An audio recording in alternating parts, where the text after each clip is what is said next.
Welcome to Globalpose News. Svitlana says her daughter loved her school in Poland. Even when we moved to another area, she didn't want to change schools, says the 31-year-old Ukrainian mother. She liked it so much. There was no bullying. Now she says the atmosphere at the school and in Poland overall has changed. 2 weeks ago, she came home and said, "One boy said to me today, go back to Ukraine."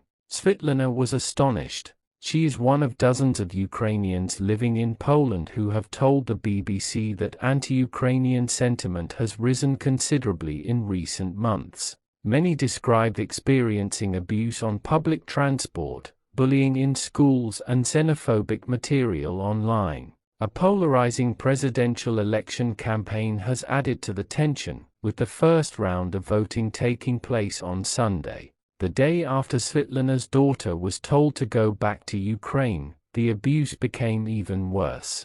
Girls from the class above started complaining about her speaking Ukrainian. Then they pretended to fall to the ground shouting "missile, get down," and laughing, Svitlana says. She came home crying. A Russian missile had slammed into Svitlana's hometown in Ukraine days before, killing scores of civilians, including children.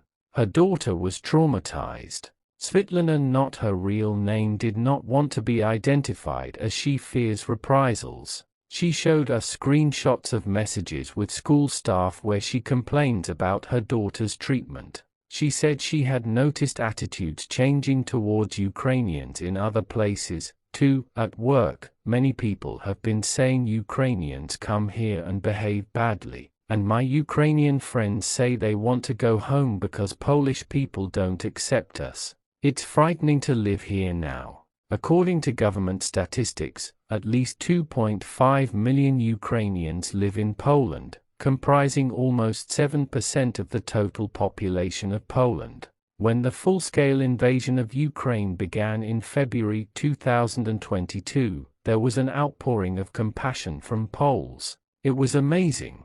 Every day people were calling, asking, "How can we help?" says activist Natalia Panchenko, head of the Warsaw-based Stand with Ukraine Foundation. Some of them organized humanitarian convoys or brought refugees here. They gave their houses, food, everything they have, and their hearts, too. 3 years later, Natalia says she believes the majority of Poles still support Ukraine. But some don't, and her organization has noticed an upsurge of anti-Ukrainian online abuse that began several months ago. Then it started to come to real life, she says. Recently, we have more and more of these kinds of situations, xenophobic abuse of people working in shops or hotels just because they speak with a Ukrainian accent.